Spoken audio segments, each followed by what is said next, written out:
Dharmasthala police ಠಾಣೆಯ ವ್ಯಾಪ್ತಿನಲ್ಲಿ YouTubers ಕೆಲವೊಬ್ಬರಿಗೆ ಸ್ಥಳೀಯ ಜನ ಅಟ್ಯಾಕ್ ಮಾಡಿದ್ದಾರೆ ಎಂದು ಒಂದು ಮಾಹಿತಿ ಬಂದಿದೆ. ಈ ಹಿನ್ನೆಲೆಯಲ್ಲಿ ಅದು ಪಾಂಗಳದಲ್ಲಿ ಆಗಿದೆ ಎಂದು ಬಂದಿದೆ. ಸೊ ತದನಂತರ ಯೂಟ್ಯೂಬರ್ಸ್ ಹಾಸ್ಪಿಟಲ್ನಲ್ಲಿ ಅಡ್ಮಿಟ್ ಆಗಿದ್ದಾರೆ. ನಂತರ ಅಲ್ಲಿ ಇದು ಒಂದು ಧರ್ಮಸ್ಥಳದವರು ಪರವಾಗಿ ಇರುವವರು ಸ್ಥಳೀಯರು ಮತ್ತು ಯೂಟ್ಯೂಬರ್ಸ್ ಹೋರಾಟಗಾರರು ಎಂದು ಯೂಟ್ಯೂಬರ್ಸು ಅವರಿಬ್ಬರ ಮಧ್ಯೆ ಅಂದರೆ ಇವರು ಧರ್ಮಸ್ಥಳದವರು ಇವರ ಪರವಾಗಿರುವವರು ಯೂಟ್ಯೂಬರ್ಸ್ ಅನ್ನು ಅಸಾಲ್ಟ್ ಮಾಡಿದ್ದಾರೆ ಎಂದು ಒಂದು ಕಂಪ್ಲೇಂಟ್ ಅನ್ನು ಕೊಟ್ಟಿದ್ದಾರೆ.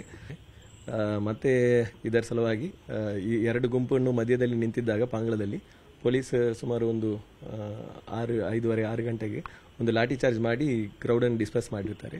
ಸೊ ಇದರಲ್ಲಿ ಡಾಕ್ಟರ್ ಹತ್ರ ಈಗ ಪ್ರಿಲಿಮಿನರಿ ಮಾತಾಡಿರೋದ್ರಲ್ಲಿ ಅವ್ರು ಪ್ರಿಲಿಮಿನರಿಯಾಗಿ ಯಾವುದೇ ಗ್ರೀವಿಯಸ್ ಇಂಜರಿ ಇಲ್ಲ ಎಂದು ಹೇಳ್ತಾ ಇದ್ರು, ಯಾರಿಗೂ ಮೇಜರ್ ಅಸಾಲ್ಟ್ ಆಗಲಿಲ್ಲ ಎಂದು. ಈಗ ನಮಗೆ ವಿಡಿಯೋಸ್ ಈಗ ಕಲೆಕ್ಟ್ ಮಾಡೋಕ್ಕೆ ಹೇಳಿದ್ದೀವಿ. ವಿಡಿಯೋಸ್ ಕಲೆಕ್ಟ್ ಮಾಡಿದ್ರಲ್ಲಿ ಯಾವುದು ಏನು ಅಸಾಲ್ಟ್ ಮಾಡಿರೋದು ನಮ್ಗೆ ಇನ್ನೂ ಸಿಗಲಿಲ್ಲ, ಅದನ್ನು ಕಲೆಕ್ಟ್ ಮಾಡ್ತೀವಿ. ಒಂದು ಗಾಡಿಗೆ ಗ್ಲಾಸ್ ಡ್ಯಾಮೇಜ್ ಮಾಡಿರೋದು ನಮಗೆ ವಿಡಿಯೋದಲ್ಲಿ ಸಿಕ್ಕಿದೆ.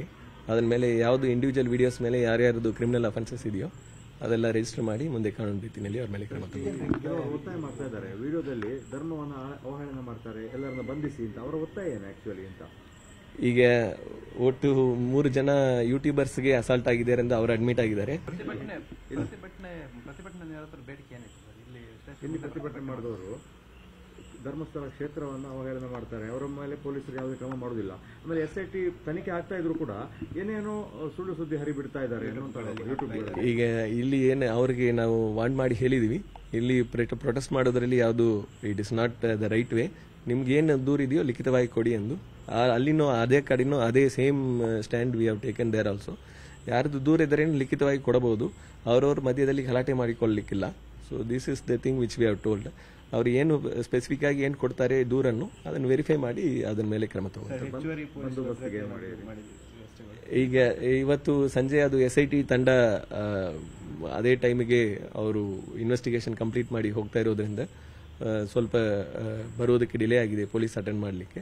ಬಟ್ ಈಗ ಮುಂದೆ ನಾವು ಆಲ್ರೆಡಿ ಅಡಿಷನಲ್ ಫೋರ್ಸ್ ಇದ್ದರು, ತಮ್ಮೆಲ್ಲರೂ ಗೊತ್ತಿದೆಯೇ SITಗೋಸ್ಕರ ಎಷ್ಟು ಜನ ಇದ್ದರು ಎಂದು. ಇನ್ನು ಅಡಿಷನಲ್ ಫೋರ್ಸನ್ನು ಆಲ್ರೆಡಿ ಡಿಸ್ಪ್ಯಾಚ್ ಮಾಡಲಾಗಿದೆ. ಅಡಿಷನಲ್ 3 KSRP ಬಂದಿದೆ. ಸೊ ಅದನ್ನು ಡಿಸ್ಪ್ಯಾಚ್ ಮಾಡಿ ಇಲ್ಲ ಪೊಲೀಸ್ನವ್ರ ಮೇಲೆ ಯಾವುದು ಅಲ್ಲೇ ಇಲ್ಲ, ಸುಳ್ಳು ಮಾಹಿತಿ ಅದು ಇಲ್ಲ. ಪೊಲೀಸ್ನವ್ರ ಮೇಲೆ ಅಲ್ಲೇ ಆಗಿದೆ, ಪೊಲೀಸ್ ಗಾಡಿಗೆ ಏನೋ ಡ್ಯಾಮೇಜ್ ಮಾಡಿದ್ದಾರೆ ಎಂದು ಅದು ವದಂತಿ, ಅದು ಆ ಥರ ಯಾವುದು ಆಗಲಿಲ್ಲ. ಈಗ ದಾಖಲಾತಿಗಳು ಕೆಲವೊಂದು ಈಗಾಗಲೇ ಅದು ಎಲ್ಲ ಕೋರ್ಟ್ನಲ್ಲಿ ಇದೆಯೇ. ಹಲವು ವಿಚಾರಗಳು ಅವರು ಬ್ಯಾಂಗ್ಳೂರು ಕೋರ್ಟ್ನಲ್ಲಿ ಮತ್ತು ಹೈಕೋರ್ಟ್ನಲ್ಲಿ ಈಗಾಗಲೇ ಇದೆ. ವಿತ್ ರಿಗಾರ್ಡ್ ಟು ಡಿಫಮೇಷನ್ ಅದು ಸಂಬಂಧಪಟ್ಟವರು ಅದು ಕೋರ್ಟ್ನಲ್ಲಿ ದೂರನ್ನು ದಾಖಲಿಸಬೇಕು. ಅದನ್ನು ಬಿಟ್ಟು ಉಳಿದ ಯಾವುದು ಕ್ರಿಮಿನಲ್ ಅಫೆನ್ಸಸ್ ಇದೆಯೇ ನಾವು ಅದನ್ನು ವೆರಿಫೈ ಮಾಡಿ ಅವ್ರು ದೂರು ಕೊಟ್ಟರೆ ನಾವು ತಗೊಳ್ತೀವಿ. ಈಗಾಗಲೂ ನಾವು ಸೋಷಿಯಲ್ ಮೀಡಿಯಾದಲ್ಲಿ ಯಾವುದೇ ಅವಹೇಳನ ಮಾತು ಬಂದ್ರೇನು ವಿ ಆರ್ ಟೇಕಿಂಗ್ ಕಂಪ್ಲೇಂಟ್ಸ್. ಆ ಥರ ದೂರು ಕೊಟ್ಟರೆ ನಾವು ಅದನ್ನು ಪರಿಶೀಲನೆ SIT ತನಿಖೆಯ ಬಗ್ಗೆ 100 ಶವಗಳು ಸಿಕ್ಕಿತು ಅನ್ನುವಂಥ ಹೇಳಿಕೆಗಳು ಬಂದಿರೋದ್ರಿಂದ ಇವತ್ತು ಈ ಪ್ರೊಟೆಸ್ಟ್ ಆಯಿತು ಅಂತ ಹೇಳ್ತಾ ಇದ್ದಾರೆ. ಈಗ ಅದು ಅವರು ಅಂದರೆ each side had their own stand. So ಅದು ಅವ್ರದ್ದು ಸ್ಟ್ಯಾಂಡ್ ಅದು ಆ ಥರ ಇದೆಯಾ, ನೀವು ಆಸ್ ಐ ಟೋಲ್ಡ್ ಅವ್ರದ್ದು ಸ್ಟ್ಯಾಂಡ್ ಈ ಥರ SIT ಅವರು ಆ ಥರ ಹೇಳ್ತಾ ಇದ್ದಾರೆ. ಬಟ್ ಯಾವುದು ನಿಜ ಸತ್ಯ ಎಂದು there should be an approved statement from the SIT. ಈಗ ಇಲ್ಲದೆ ನಾನು ಅಥವಾ ನೀವು ಅದನ್ನು ಊಹಿಸಲಿಕ್ಕೆ ಆಗಲ್ಲ. There may be lot of things which SIT ಅಧಿಕೃತವಾಗಿ ಒಂದು ಹೇಳಿಕೆ ಕೊಡುವ ತನಕ ದಿಸ್ ಕೈಂಡ್ ಆಫ್ ಗೆಸ್ಸಿಂಗ್ ಮಾಡೋದು ಬೇಡ.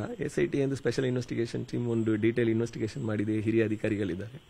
ಸೊ ಅವರು ಮಾಡಿ then what the right time whatever time they feel comfortable ಇದು to convey to public they will do it.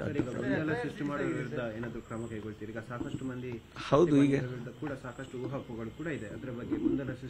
ಈಗ if we get an approved document and complaint we are taking action. Already ನಾವು ಹಲವು ಕೇಸ್ಗಳು ಇದೇ ರೀತಿಯಲ್ಲಿ almost ಒಂದು 10 case minimum ಮಾಡಿರಬೇಕು.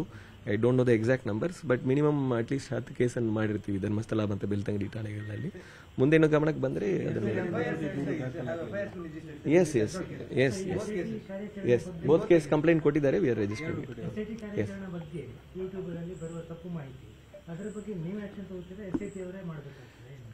see, if we know that it is of information which is obscene, we can take action.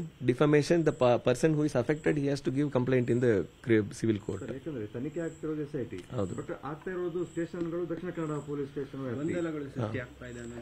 ಇಲ್ಲ, ಅದು that we will try to sort it out. ಈಗ the freedom of expression, it has certain limitations, but ಅಷ್ಟರೊಳಗೆ ಇದ್ರೆ then we cannot also not act. But the limitations ಅನ್ನು cross ಮಾಡಿ, as the limitations of freedom of speech and expression ತಾವು ನೋಡಬಹುದು ಸಂವಿಧಾನದಲ್ಲಿ ಏನಿದೆ ಅದರಲ್ಲಿ ಇದೆ. ವಾಟ್ ಎವರ್, ಇನ್ನೊಂದು ಕೃತ್ಯಕ್ಕೆ ಇನ್ಸೈಟ್ ಮಾಡಬಾರ್ದು, ಇನ್ನೊಬ್ಬರಿಗೆ ಪಬ್ಲಿಕ್ ಆಗಿ ಅಬ್ಸೀನ್ ಆಗಿ ಮಾತಾಡಬಾರ್ದು, ಡಿಫೈಮ್ ಮಾಡಬಾರ್ದು. ಸೊ ಆ ಥರ ಕಂಡೀಷನ್ಸ್ ಇದೆ. ಆ ಥರ ಏನೋ ಇದ್ರೆ ಕನ್ಸರ್ನ್ಡ್ ಪ್ರೊಸೀಜರ್, ಲೀಗಲ್ ಪ್ರೊಸೀಜರ್ ಏನಿದೆಯೋ ಅದನ್ನ ಪ್ರಕಾರ ಅವ್ರು ಮಾಡಬಹುದು. ಬಟ್ ಅದು ಸತ್ಯವಾದ ವಿಷಯವ ಎಂದು investigating agency will tell in the appropriate time. ಈಗ ಹಲವು ವಿಷಯಗಳು ನಾವು, I am not talking on behalf of SIT, during investigation ಹಲವು ವಿಷಯಗಳನ್ನು ನಾವು ಮಾಧ್ಯಮಕ್ಕೆ ಅಥವಾ ಪಬ್ಲಿಕ್ ಆಗಿ ಹೇಳಕ್ಕೆ ತೊಂದರೆ ಆಗುತ್ತದೆ. Because it will affect the investigation in future. So that investigation progress ಏನಿದೆ, that way it affect the investigation in future. ಆ ಥರ ಅವ್ರಿಗೇನು ಇರಬಹುದು. You can ask SIT regarding that, ಅವ್ರದ್ದೇನೋ ಅಪ್ರೂವ್ಡ್ ಸ್ಟೇಟ್ಮೆಂಟ್ ಏನೋ ಬಂದರೆ. But if you find anything clearly which is violation of any specific instance, we will take appropriate action. Just I want to assure, ಇವತ್ತಿನ ದಿವಸ ತಾವೆಲ್ಲ ಬಂದಿದ್ರಿ. I just wanted to tell, ಇಲ್ಲಿ ಯಾರಿಗೂ grievous injury ಆಗಲಿಲ್ಲ. And situation ತಾವೆಲ್ಲರೂ ನೋಡ್ತಾ ಇದ್ರಿ. both the parties have dispersed and both of them have been advised that ನೀವು ಏನಿದೆಯೋ ಕಂಪ್ಲೇಂಟ್ ಅನ್ನು ದೂರನ್ನು ಕೊಡಿ, we will take appropriate action. Disperse ಆಗಿದ್ದಾರೆ. ಆದರೆ 5-10 ಪೀಪಲ್ ಅವರು ಫ್ಯಾಮಿಲಿ ಮೆಂಬರ್ಸ್ ಅಥವಾ ಯಾರೋ ಇರಬಹುದು. ಅದು ಬಿಟ್ಟು ಉಳಿದವರೆಲ್ಲ ಡಿಸ್ಪರ್ಸ್ ಆಗಿದ್ದಾರೆ. ಹೌದು, SIT will continue investigation. There is no hindrance to ಇನ್ವೆಸ್ಟಿಗೇಷನ್ಗೆ we have provided adequate security. ತಾವೆಲ್ಲ ನೋಡಿದ್ರಿ. And we will continue to do it. In additional force ಅನ್ನು ಈಗ ಲೋಕಲ್ ಇಶ್ಯೂಸ್ ಈ ಥರ ಬರಬಾರದು ಎಂದು we will take further action.